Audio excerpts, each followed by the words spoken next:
Hi guys, a very good evening to all of you. So இன்னைக்கு நம்ம என்ன பார்க்க போறோம் அப்படினு பாத்தீங்கன்னா நமக்கு அடுத்த அப்கமிங்ல IBBS எக்ஸாம்ஸ் உடைய PO உடைய நோட்டிஃபிகேஷன் வந்தாச்சு. ஸோ அடுத்து நம்ம கிளர்க்கோட எதிர்பார்க்கலாம். அதுக்கப்புறம் IBBS RRB PO வரும், RRB கிளர்க் வரும், அதுக்கப்புறம் அதுக்கு நடுவில் SBI PO SBI கிளர்க் வரும். ஸோ ரிப்பீட்டடாக நமக்கு பார்த்தீங்கன்னா நடுவில் LBO பேட்சஸும் வரும், LBO செஷன்ஸும் வரும். ஸோ இது நடுவில் நிறைய எக்ஸாம்ஸ் நமக்கு நடக்க போகுது.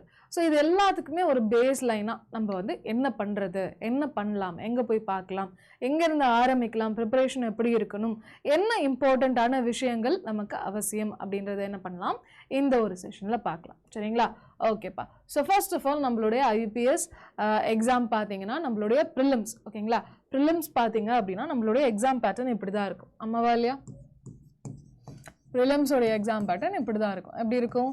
English language 30 question 30 mark, aptitude 35 question 30 mark, reasoning 35 question 40 mark. ஓகேங்களா? ஸோ மொத்தமாக பார்த்தீங்கன்னா எல்லாத்துக்குமே பார்த்தீங்கன்னா 20 நிமிஷம் தான். 20 நிமிஷத்தில் அடுத்தடுத்த செஷன் தானாகவே போயிடும். ஸோ மொத்தமாக பார்த்தீங்கன்னா 100 கொஷின் 100 மார்க் என்ன சொல்லலாம், 60 நிமிஷம்னு சொல்லலாம். சரிங்களா? ஓகே. ஸோ இதுதான் நம்மளுடைய ஆஸ் யூஷுவல் எப்பயுமே பார்த்தீங்கன்னா ஒரு ரெகுலர் பேட்டர்னாக இருக்குது. இதுவே IBBS RRB POலாம் போனீங்க அப்படின்னா நமக்கு ப்ரிலிம்ஸில் இங்கிலீஷே கிடையாது, ஆப்டி ரீசனிங் மட்டும்தான் இருக்கும். சரிங்களா? 35 கொஷின்ஸ் 70 மார்க்ஸ் தான் என்னது மொத்தமாகவே இருக்கும். ஞாபகம் இருக்கா? ஓகே. ஸோ இது வந்து IBBS PO இப்போ நடக்க போகிற எக்ஸாமுடைய ஆகஸ்ட்டில் எக்ஸாம் நடக்க போகுது. சரிங்களா? அதுக்கானது.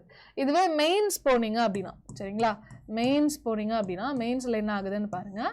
ரீசனிங் 40 கொஷின் 60 மார்க்கு 50 நிமிஷம். சரிங்களா? அடுத்து இங்கிலீஷ் 35 கொஷின் 40 மார்க்கு 40 நிமிஷம். அடுத்து பார்த்தீங்கன்னா அடுத்து என்னது, ஆப்டிடியூட் 35 கொஷின் 50 மார்க்கு 45 நிமிஷம். And general awareness 35 question 50 mark 25 நிமிஷம். ஸோ மொத்தமாக பார்த்தீங்க அப்படின்னா 145 கொஷின்ஸு 200 மார்க்ஸு 160 நிமிஷம் இருக்கும். அதுக்கப்புறம் ஒரு சின்ன பிரேக் இருக்கும். ஓகேங்களா? ஒரு 10 நிமிஷமோ 5 நிமிஷமோ பிரேக் இருக்கும். பிரேக் விட்டதுக்கப்புறம் பார்த்தீங்கன்னா இங்கிலீஷ் லாங்குவேஜில் நீங்கள் என்ன பண்ணி ஆகணும், letter writing and essay writing எழுதணும். சரிங்களா? ஒன்று வந்து அட்வான்டேஜ் டிஸ்அட்வான்டேஜஸை பற்றி கேட்பாங்க, அல்லது வந்து லெட்டர் ரைட்டிங் வந்து யாருன்னா மேனேஜருக்கோ அல்லது கஸ்டமருக்கோ எழுதுகிற மாதிரியான ஒரு லெட்டர் கேட்பாங்க. ஸோ அது பார்த்தீங்கன்னா 2 கேட்பாங்க. சரிங்களா? லெட்டர் ரைட்டிங்லேயும் 2 கொடுத்து எதுனா ஒன்று எழுதுங்க பண்ணுவாங்க. இதுலேயும் பார்த்தீங்கன்னா எஸ்எல்லையும் 2 கொடுத்து எதுனா ஒன்று எழுதுப்பா சொல்லுவாங்க. அதுக்கு பார்த்தீங்கன்னா 30 நிமிஷம் ரெண்டுத்தையுமே நீங்கள் எழுதுகிற மாதிரி இருக்கும். ஓகேங்களா? லெட்டரில் 2த்துல எதுனா ஒன்று எழுதணும், எஸ்எல்ல 2த்துல எதுனா ஒன்று எழுதணும். ஸோ மொத்தமாக 2 எழுதுகிற மாதிரி இருக்கும். சரிங்களா? ஸோ அது பார்த்தீங்க அப்படின்னா உங்களுக்கு 30 நிமிஷம். அதுக்கு முன்னாடி அந்த டைப்பிங்கில் ஒரு வாட்டி பண்ணிக்கோங்க. சரிங்களா? ஓகே. கீபோர்டில் ஒழுங்காக ஒர்க் ஆகுதா என்ன ஏதுன்னு பார்த்துக்கோங்க. இது நீங்கள் டைப் பண்ணுற மாதிரி தான் இருக்கும் ஆன்லைனில். சரிங்களா? ஓகே. ஸோ இத்தனை நமக்கு மெயின்ஸில் இது இருக்குது. இது முடிச்சுட்டு தான் பார்த்தீங்கன்னா இன்டர்வியூ நடக்கும். சரிங்களா? ஸோ அதுக்கு முன்னாடி நம்ம எப்படி ப்ரிப்பரேஷன் இப்போதுலேருந்து ஆரம்பிக்கணும்னா எப்படி ஆரம்பிக்கணும் என்ன ஏதுன்றதை பண்ணலாம். ஸோ மொத்தமாக 5 இம்பார்ட்டண்ட்டான ஸ்ட்ராட்டஜிஸை சொல்கிறேன். நம்பர் 1 என்னன்னு பார்த்தீங்கன்னா ஃபவுண்டேஷன் தான் ஃபர்ஸ்ட். சரிங்களா? ஸோ ஃபவுண்டேஷனை நம்ம எப்பயுமே ஸ்ட்ராங்காக வச்சுருந்தோம் அப்படின்னா என்ன கேள்வி கேட்டாலும், எப்படி கேள்வி கேட்டாலும், எப்படி ட்விஸ்ட் பண்ணி மாற்றி கேட்டாலும் நமக்கு என்னது பதில் சொல்ல கண்டிப்பாக தெரியும். கரெக்டாக? ஸோ அதுக்கு என்ன பண்ணணும், நம்ம தான் என்னது ஃபவுண்டேஷனை ஸ்ட்ராங் பண்ணணும். ஸோ கிராமர் ரூல்ஸ் என்ன பண்ணணும், நம்ம வந்து கற்றுக்கணும். இப்போ வைல் வந்தால் இது வரணும், வென் வந்தால் அது வரணும், இப்படி வந்தால் இப்படி வரணும் அப்படின்ற அந்த சிம்பிள் லாஜிக், அதாவது இப்படி மட்டும் சின்னதாக மட்டும் கற்றுக்கிட்டா பத்துமானா பத்தாது. சரிங்களா? இப்போ கிராமர் ரூல்ஸை நம்ம பேசிக்காக என்னது ஸ்ட்ராங் பண்ணணும். ஏன்னா அப்போ தான் அந்த ரூலை அவங்க எப்படி மாற்றி கேட்டாலுமே நமக்கு பதில் சொல்ல தெரிஞ்சிருக்கணும். கரெக்டாக? ஸோ கிராமர் ரூல்ஸை ரொம்ப ஸ்ட்ராங் பண்ணணும். அதுக்கப்புறம் பார்த்தீங்கன்னா ஆப்டிடியூடில் நம்ம என்ன பண்ணணும், பேசிக் அரித்மெட்டிக்கை ஸ்ட்ராங் பண்ணணும். அதாவது இந்த profit and loss, percentages, discount, average, இந்த மாதிரியான விஷயங்களை என்ன பண்ணும் நம்ம ரொம்பவே ஸ்ட்ராங் பண்ணி வச்சுக்கணும். சரிங்களா? அடுத்து பார்த்தீங்கன்னா ரீசனிங்கில் பசிலும் சீட்டிங்கும் நிறைய ப்ராக்டிஸ் பண்ணணும். அது உங்களுக்கு ரொம்ப ஒரு ஸ்ட்ராங்கான ஒரு விஷயமா இருக்கணும். எப்படி கேட்டாலும் எவ்வளோ கேட்டாலும் நான் கரெக்டாக போட்டுருவேன்ப்பா அப்படின்னு இருக்கணும். ஏன்னா பசில் ரீசனிங், அதாவது பசில் அண்ட் சீட்டிங்கை பொறுத்த வரைக்கும் எவ்ரி ஷிஃப்ட்டில் எவ்ரி எக்ஸாமில் அது இருக்க தான் போகுது. அப்போ அதை நீங்கள் ஸ்ட்ராங் பண்ணிக்கிட்டீங்கன்னா அது நமக்கு டக்குன்னு போட்டுலாம் இல்லையா, அது நம்மளோட ப்ளஸ் தானே. ஸோ அதனால அதை மிஸ் பண்ணிடக்கூடாது அப்படின்ட்டு. சரிங்களா? அந்த ஹோலை நான் என்ன சொல்கிறேன், நம்மளுடைய ஃபவுண்டேஷன் தான் ஃபஸ்ட்டு, அதுதான் பேசிக். ஸோ ஃபஸ்ட்டு என்ன மாதிரியான கேள்விகள் இருக்கும், அந்த கேள்விகளுக்கு நம்ம எப்படி யோசிக்கணும், என்ன மாதிரியான ஷார்ட் ட்ரிக்ஸை நம்ம ட்ரை பண்ணணும், எப்படி அதை ஒர்க் அவுட் பண்ணணுன்ற பேசிக்கை நம்ம என்னதை ஃபர்ஸ்ட் ஆஃப் ஆல் தரவு பண்ணி வச்சுக்கணும். அதுக்கப்புறம் பார்த்தீங்கன்னா நம்பர் 2 செக்ஷன் வைஸ் அப்ரோச். ஓகேங்களா, எடுத்தோடனே எல்லாத்தையும் பண்ணிடு, எல்லாத்தையும் முடிச்சிடு, எல்லாமே செஞ்சிடு அப்படின்ட்டு ஓவர் ஜோஷில் இருக்கக்கூடாது. ஃபர்ஸ்ட் என்ன பண்ணணும்னா செக்ஷன் வைஸ் அப்ரோச் போகணும். சரிங்களா, அதாவது இங்கிலீஷ்னு எடுத்துக்கிட்டோம்னா vocabulary முடிக்கணும், கிராமர் முடிக்கணும், காம்ப்ரிஹென்ஷன் முடிக்கணும். தனித்தனியாக எடுத்துக்கோங்க. இங்கிலீஷ் எல்லாத்தையும் சேர்த்து ஒரு ரெடியாக பார்ப்பேன். கொஞ்சம் கொஞ்சமாக பேசிக்காக போங்க. ஃபர்ஸ்ட் கிராமர் பாருங்க, அதுக்கப்புறம் vocabulary பாருங்க, அது ரெண்டுத்தையும் பேஸ் பண்ணி காம்ப்ரிஹென்ஷன் பார்க்க ட்ரை பண்ணுங்க. சரிங்களா, ஓகே. இதுவே நம்ம ஆப்டே எடுத்துக்கிட்டோம்னா ஃபர்ஸ்ட் சிம்பிளிஃபிகேஷன் பாருங்க, அதுக்கப்புறம் அரித்மெட்டிக் பாருங்க, அது ரெண்டுத்தையும் பேஸ் பண்ணி டிஐ பாருங்க. சரிங்களா, இதுவே வந்து நம்ம ரீசனிங் எடுத்துக்கிட்டோம்னா பசில், சீட்டிங், என்னது பிளட் ரிலேஷன்ஸ், அது எப்படி எடுத்தாலுமே அதுக்கும் இதுக்கு ஒன்றுக்கும் இன்னொன்றுக்கும் ரிலேஷன் கிடையாது. பட் பசில் சீட்டிங்கில் என்னது பிளட் ரிலேஷனை பேஸ் பண்ணி கூட வரலாம். ஓகேங்களா, ஸோ அதனால அதை ப்ராக்டிஸ் பண்ணுங்க. அதுக்கப்புறம் பார்த்தீங்கன்னா ஜென்ரல் அவேர்னஸ் என்ன பண்ணும், டெய்லி கரண்ட் அஃபேர்ஸ் படிக்கணும், ஸ்டாட்டிக் ஜிகே தரவா தெரியணும், அது இல்லாமல் பேங்கிங் அவேர்னஸும் தெரியணும். சரிங்களா, ஓகே. ஸோ இதெல்லாமே என்ன பண்ணலாம், ஒரு செக்ஷனாக பிரிச்சுக்கோங்க. ஃபஸ்ட்டு ஸ்டாட்டிக் ஜிகே தரவு பண்ணுங்க, அதுக்கப்புறம் என்ன பண்ணுங்க, கரண்ட் அஃபேர்ஸ் வந்து பேங்கிங் ரிலேட்டடான கரண்ட் அஃபேர்ஸாக படிங்க. அது இல்லாமல் பேங்கிங் டேர்ம்ஸ் அது இது இருக்கும்ல, அதையும் நீங்கள் கவர் பண்ண ட்ரை பண்ணுங்க. ஸோ இந்த மாதிரி என்னது ஒரு செக்ஷனாக முடிங்களே தவிர எல்லாத்தையும் மலை மாதிரி நான் குமிச்சு வச்சு ஒன்றுனா முடிக்கிறேன்னா அது முடியாது. நமக்கு என்னடா அது அப்படின்ற மாதிரி ஆகிடும். ஸோ அந்த ஒரு நிலைமை நமக்கு ஏற்பட வேண்டாம். சரிங்களா, ஓகே. அடுத்து பார்த்தீங்கன்னா ப்ராக்டிஸ் வித் டைமர். நீங்கள் எப்போ ப்ராக்டிஸ் பண்ணாலும் சரி, என்ன டைமில் ப்ராக்டிஸ் பண்ணாலும் சரி, டைமர் இல்லாமல் ப்ராக்டிஸ் பண்ணாதீங்க. ஏன்னா நம்ம எக்ஸாமில் பிரச்சனையே என்னென்னு பார்த்தீங்கன்னா இந்த டைமுக்குள்ளே இதை முடிக்கணும் அப்படின்றத நம்மளோட டார்கெட்டாகவே இருக்கும். 20 நிமிஷத்துக்குள்ள 30 இங்கிலீஷ் கொஸ்டினை முடிக்கணும் அப்படின்னு இருக்கும்.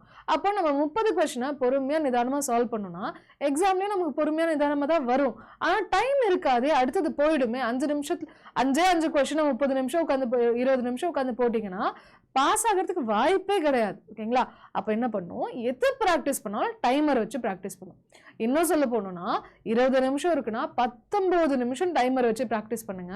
அப்புறம் எக்ஸாமில் நமக்கு இன்னும் நிறைய டைம் இருக்கிற மாதிரி ஒரு ஃபீல் இருக்கும். சரிங்களா, ஸோ ஆல்வேஸ் என்னது, start with 20 minutes sectional test எடுத்து வச்சு ப்ராக்டிஸ் பண்ணுங்க. 20 நிமிஷம் தான் இருக்கும்.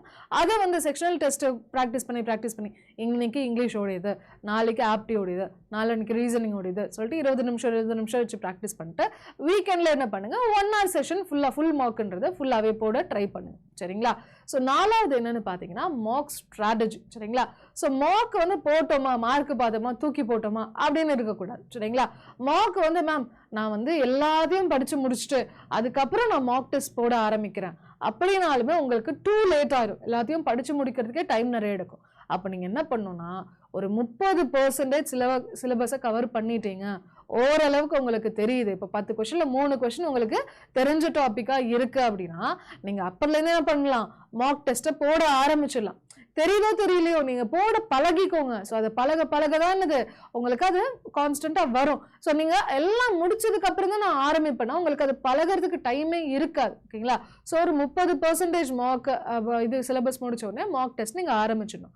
மினிமம் பார்த்தீங்கன்னா ஒரு வாரத்தில் 2 மார்க் ஆச்சு போட்டோம். ஏன்னா நமக்கு ஆகஸ்ட்டில் எக்ஸாம் இருக்குது. சரிங்களா, ஸோ ஜூலையில் நம்ம இப்போ இருக்கோம், அடுத்த ஆகஸ்ட்டில் நமக்கு எக்ஸாம் இருக்குது. ஸோ டைம் வேஸ்ட் பண்ணக்கூடாது. ஒரு வாரத்தில் மினிமம் 2 ஆச்சு போடுங்க. சரிங்களா, ஸோ மார்க் டெஸ்ட் போட்டேன், மார்க்கை பார்த்தேன், ஓகே தூக்கி போட்டு அடுத்த வேலையை பார்க்கலாம்னா இன்னும் அனலைஸ் பண்ணும். சரிங்களா, ஒழுங்காக அனலைஸ் பண்ணுவோம். ஏன் இந்த கொஷின்லாம் தப்பு பண்ணியிருக்கோம், தெரிஞ்ச கொஷினா தெரியாத கொஷினா, ஏன் தெரியாத கொஷின், ஏன் இந்த டாபிக் தெரியாது இனிமேல் தான் பார்க்கணுமா, ஏன் தெரிஞ்ச கொஷினில் தப்பு பண்ணியிருக்கோம், ஏன் நமக்கு இந்த ரூல் தெரியாது, ஏன் நமக்கு இந்த ஃபார்முலா தெரியாது, தெரிஞ்ச ஃபார்முலாவில் ஏன் இதை தப்பு பண்ணியிருக்கோம், ஏன் நம்மளால இதை அப்ளை பண்ண முடியல அப்படின்றது உங்களையே நீங்கள் கேள்வி கேளுங்க.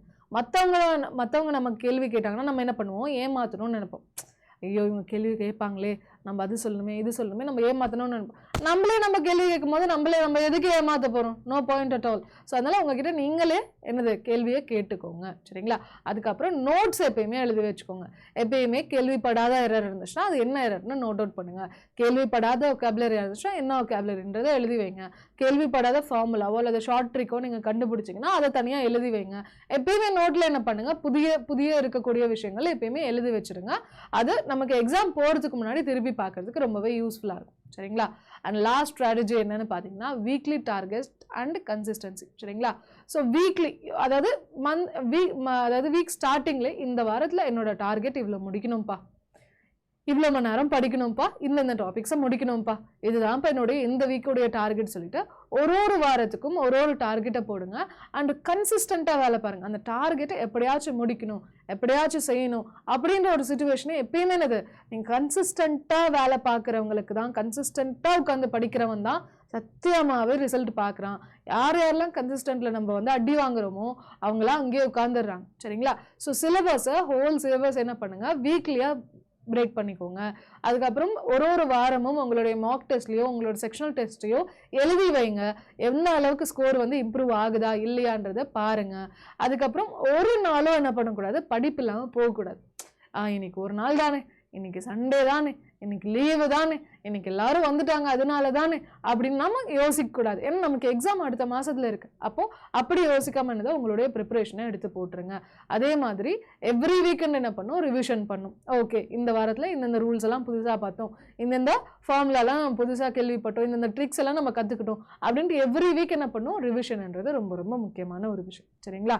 ஓகே. ஸோ லாஸ்ட் ஒன் என்னன்னா, இன்டர்வியூக்குமே இப்போதுலேருந்து ப்ரிப்பரேஷனை போட்டுருங்க. மேம் இன்டர்வியூ நடக்க போகிறது அப்போ, இப்போ அதுக்குமா நான் ப்ரிப்பரேஷன் போடணும் அப்படின்னு கேட்டிங்கன்னா, எடுத்த உடனே ஒரே நாளில் உங்களால் என்னது இப்போ சுத்தமாக ஏபிசிடி கூட தெரியாமல் நாளைக்கு வந்து அவ்வளோ ஃப்ளூயண்டாக ஃபாரினர் மாதிரி இங்கிலீஷ் பேச முடியுமா? முடியாது. அப்போ ஒரு நாளாக நம்மளால டக்குன்னு பெரிய சேஞ்சு கொண்டு வர முடியாது. பட் நமக்கு இன்டர்வியூலாம் போகணுன்னா, இங்கிலீஷ்லலாம் பேசணும்னா நல்லா ஃப்ளூயண்ட்டாக நம்ம மனசில் தோன்றதை அப்பக்கப்பவே வாயிலிருந்து சொல்லணும் அப்படின்னா அவ்வளோ ஈஸி கிடையாது. எல்லாருக்குமே அது ஈஸி கிடையாது. அப்போ அதை நம்ம பழகுனாதான் என்னது நமக்கு அது வரும். அப்போ என்ன பண்ணணும், நம்ம டே 1லேருந்தே அதுக்கான ப்ரிப்பரேஷனை ஆரம்பிச்சிடணும். என்ன பண்ணுவோம், ஒரு நாளைக்கு ஒரு ஆர்டிக்கல், அதாவது ஒரு எடிட்டோரியல் எடுத்துக்கோங்க. எடிட்டோரியல் உங்களுக்கு இங்கிலீஷ்க்குமே யூஸ் பண்ணும் அண்ட் இன்டர்வியூக்குமே யூஸ் பண்ணும். ஒரு நாளைக்கு ஒரே ஒரு ஆர்டிக்கல் எடுத்து வச்சு படிங்க. சரிங்களா? அதில் வந்து ஒப்பீனியன் பேஸ்டான கொஷின்ஸ் பாருங்கள். இது வந்து இந்த ஆத்தர் வந்து என்ன ஒப்பீனியனில் எழுதியிருக்காரு, என்ன டோனில் எழுதியிருக்காரு, கோவமாவா, சர்காஸ்டிக்காவா, பொசசிவாவா, இல்லை பெசிமிஸ்டிக்காவா அல்லது ஆப்டிமிஸ்டிக்காகவா, எப்படி எந்த மாதிரி எந்த டோனில் அவர் எழுதியிருக்காரு அப்படின்ற மாதிரியான ஒரு கேள்விகளையும் சின்னதாக எழுதி வைங்க. அதே மாதிரி அந்த பேசேஜை ஃபுல்லாக ரீட் பண்ணிவிட்டு 2 நிமிஷத்தில் அந்த கண்டென்ட்டை உங்களோட ஓன் வேர்ட்ஸை யூஸ் பண்ணி உங்களால் சொல்ல முடியுதா அப்படின்றத டெஸ்ட் பண்ணுங்கள், ப்ராக்டிஸ் பண்ணுங்கள். இந்த கண்டென்ட்டை 2 நிமிஷத்தில் நான் சொல்லணும் அப்படின்னா நான் இதை எப்படி சொல்கிறது அப்படின்ற மாதிரி நீங்களே ப்ராக்டிஸ் பண்ணி பழகுங்க. சரிங்களா? ஸோ இதில் ஐபிபிஎஸ் எக்ஸாமுக்கு ப்ரிப்பேர் பண்ணக்கூடியவங்க நிறைய பேர் பண்ணக்கூடிய தப்பு என்னென்னு பார்த்தீங்கன்னா, வீடியோஸ் மட்டும் பார்த்துக்கிட்டே இருப்பாங்க, யாருமே எடுத்து வச்சு சால்வ் பண்ணணும் அப்படின்றத யோசிக்கவே மாட்டாங்க. இப்போ நம்மளுடைய அட்டால என்னது, அட்டா 24/7 தமிழில் ஐபிபிஎஸ்க்கான கிளாஸஸ் போகுது. உட்காந்து எல்லாருமே கிளாஸ் பார்ப்பாங்க. ஆனால் அதை யாருன்னா போட்டு பார்ப்பாங்களான்னா இல்லை. அதுதான் நம்ம பண்ணக்கூடிய பெரிய தப்பு. அப்படி பண்ணாதீங்க. அதே மாதிரி இங்கிலீஷ் தானே, ஜென்ரல் அவேர்னஸ் தானே, கடைசியாக பார்த்துக்கலாம், அப்போ பார்த்துக்கலாம் நிறைய பேர் விட்டுருவாங்க. அதுவும் என்னது பெரிய ஒரு தப்பாக தான் போய் முடியும். அது மட்டும் இல்லாமல் மார்க் டெஸ்ட்லாம் இருக்குன்னா நாளைக்கு பார்த்துக்கலாம், நாளைக்கு பார்த்துக்கலாம், ஒரேடியாக 4 மார்க் ஒரு நாள் வச்சு போட்டுக்கலாம் அப்படின்லாம் நம்ம யோசிப்போம். அதையும் பண்ணாதீங்க. அதுவும் பெரிய தப்பாக தான் கடைசியில் போய் முடியுது. சரிங்களா? ஓகே. அதுக்கப்புறம் not revising week areas. So நம்ம இந்தந்த விஷயத்துலலாம் வீக்காக இருக்கும், இந்தந்த டாப்பிக்லாம் நமக்கு தெரியாதுன்னா அதை ரிவைஸே பண்ணுறது இல்லை. அந்த கொஷனை பார்த்தா ஓகே இது நமக்கு தெரியாதுன்னு நம்ம ஸ்கிப் பண்ணிட்டு போயிடுவோமே தவிர அதை நம்ம சரி பண்ணுவோம், அதை நம்ம லேர்ன் பண்ணுவோம், அந்த விஷயத்தை பேஸ் பண்ணி நம்ம இன்னும் சால்வ் பண்ணுவோம் அப்படின்றது நம்ம யோசிக்கவே மாட்டேங்கிறோம். ஸோ அந்த மாதிரி ஒரு தப்பை நீங்கள் பண்ணிடாதீங்க. சரிங்களா? ஓகேப்பா. ஸோ 5 ஸ்டெப் சக்ஸஸ் ஃபார்முலா என்ன அப்படின்னு பார்த்தீங்கன்னா, ஃபஸ்ட்டு எக்ஸாமை புரிஞ்சுக்கோங்க. எப்படிப்பட்ட எக்ஸாமை, என்ன எவ்வளோ டைமில் கேட்குறாங்க, எப்படி கேட்குறாங்க, அவங்களுடைய டார்கெட் என்ன அப்படின்றத ஃபஸ்ட்டு அதை அண்டர்ஸ்டாண்ட் பண்ண ட்ரை பண்ணுங்கள். ஓகேங்களா? அதுக்கப்புறம் உங்களுடைய கான்செப்ட்ஸ் எல்லாத்தையும் நீங்கள் ஸ்ட்ராங்காக ஆக்கிக்கோங்க. ஆப்டியில் நான் ஸ்ட்ராங்கு மேம், அது மட்டும் பத்தாது. இங்கிலீஷில் நான் ஸ்ட்ராங் மேம், பத்தாது. எல்லாத்துலேயுமே ஸ்ட்ராங்காக ட்ரை பண்ணுங்கள். 3 சப்ஜெக்ட் இருக்குன்னா அதில் 2த்துல ஸ்ட்ராங்காக இருக்கணும், 1த்துல மோர் தென் ஆவரேஜாக இருக்கணும். ஓகேங்களா? ஸ்ட்ராங்கில் மோர் தென் ஆவரேஜ், ஆவரேஜில் மோர் தென் ஆவரேஜ். ஓகேங்களா? இந்த மாதிரி இருந்தீங்கன்னா உங்களுக்கு பாசிபிலிட்டி கொஞ்சம் அதிகமாகவே இருக்கும். Solve topic test. ஓகேங்களா? ஸோ நிறைய டெஸ்ட்டை சால்வ் பண்ணும். வீடியோ பார்த்தேன்னா உட்காந்தேனான்னு இல்லாமல் நிறைய சால்வ் பண்ணுங்கள். சால்வ் பண்ண தான் உங்களுக்கு என்னது கொஞ்சம் கிளாரிட்டி கிடைக்கும். அதுக்கப்புறம் ரெகுலர் மார்க் கண்டிப்பாக எடுக்கணும். சேர்த்து 4 நாளோட மார்க் ஒரேடியாக சேர்த்து எடுக்கிறேன், 5 நாளோட மார்க் ஒரேடியாக சேர்த்து எடுக்கிறேன்னா அது ஒர்க் அவுட் ஆகாது. சரிங்களா? என்ன பண்ணணும், ரெகுலராக மார்க்ஸை நீங்கள் எடுக்கணும். ஸோ ரிவைஸ் பண்ணணும், ரிவைஸ் பண்ணதை அப்ளை பண்ணணும், அதை மறுபடியும் ரிப்பீட் பண்ணணும். Revise apply repeat, revise apply repeat. இதே தான் அதை நீங்கள் பண்ணிக்கிட்டே இருக்கணும். இதை பண்ணிக்கிட்டே இருந்தீங்கன்னா ரிசல்ட் கண்டிப்பாக நிச்சயமாக உங்கள் கையில் இருக்கும். சரிங்களா? இந்த இடத்துல தான் நிறைய பேர் இந்த ரிஃப்ளெக்ட் ஆகுறதோ ரிப்பீட் ஆகுறதோன்னு நிறைய பேர் தப்பு பண்ணுறாங்க. ஸோ இந்த தப்பை நீங்கள் பண்ணாதீங்க. இதுலேருந்து லேர்ன் பண்ணிவிட்டு அடுத்து இம்ப்ரூவ் ஆகிறதுக்கு வழியை பாருங்கள். சரிங்களா? ஓகேப்பா. ஸோ நம்மளுடைய மொபைல் ஆப் யாரெல்லாம் இன்ஸ்டால் பண்ணலையோ மறக்காமல் Adda 24/7 மொபைல் ஆப் இன்ஸ்டால் பண்ணிக்கோங்க. அது மட்டும் இல்லாமல் மொபைல் ஆப்பில் நிறைய ஃபீச்சர்ஸ் இருக்குது. இந்த டெய்லி குவிசஸ்லாம் ரொம்ப இம்பார்ட்டன்ட் நம்ம எக்ஸாமுக்கு. ஸோ மறக்காமல் இது எல்லாத்தையும் என்னது இன்ஸ்டால் பண்ணி யூஸ் பண்ணிக்கோங்க. அண்ட் ஐபிபிஎஸ் எக்ஸாமுக்கு நீங்கள் இன்னும் ப்ரிப்பரேஷனில் இறங்கலை அப்படின்னா இப்போயாச்சும் இறங்கிடுங்க. நம்மளுடைய Adda 24/7 மொபைல் ஆப் பார்த்தீங்கன்னா இந்த வீடியோ கீழே லிங்க்கில் இருக்கும், நீங்கள் டிஸ்கிரிப்ஷனில் இருக்கும். நீங்கள் என்னது லிங்க் போயிட்டு இன்ஸ்டால்னு கொடுக்கலாம். அதில் போயிட்டு தமிழ் பேங்க்னு கொடுத்தீங்கன்னா வளம் அப்படின்ற ஐபிபிஎஸ் பிஓ கிளர்க் கம் மெயின்ஸ்க்கான ஒரு பேட்ச் இருக்குது. ஸோ இந்த பேட்ச் என்ன பண்ணலாம், மோர் ஆஃபர்ஸ் போயிட்டு Y350ன்ற கோட் அப்ளை பண்ணி நீங்கள் வாங்கிக்கலாம். சரிங்களா? Y350ன்ற கோட் அப்ளை பண்ணி வாங்கினீங்க அப்படின்னா 3100 சொல்கிறாங்க இந்த ப்ராடக்டோட ப்ரைஸு. சரிங்களா? பட் இவ்வளோ நீங்கள் வாங்க வேணாம், இவ்வளோ நீங்கள் ப்ரைஸ் பே பண்ண வேணாம். Y350ன்ற கோட் அப்ளை பண்ணிங்கன்னா வெறும் இது 2400 சம்திங்க்கு இந்த ப்ராடக்டை வாங்கிக்க முடியும். யூட்டிலைஸ் பண்ணிக்கோங்க. சரிங்களா? ஓகேப்பா. செஷன் யூஸ்ஃபுல்லாக இருந்துச்சுன்னு நம்புகிறேன். மறக்காமல் செஷன் லைக் போட்டுருங்க. அண்ட் இதே மாதிரி செஷன்ஸ் ரிப்பீட்டடாக நீங்கள் இது பண்ணணும்னு நினச்சிங்க அப்படின்னா மறக்காமல் நம்ம சேனலை ஃபாலோ பண்ணுங்கள். சரிங்களா? Thank you guys, thank you so much. And ஒழுங்காக ப்ரிப்பேர் பண்ணுங்கள். I will see you guys later. Okay, bye bye.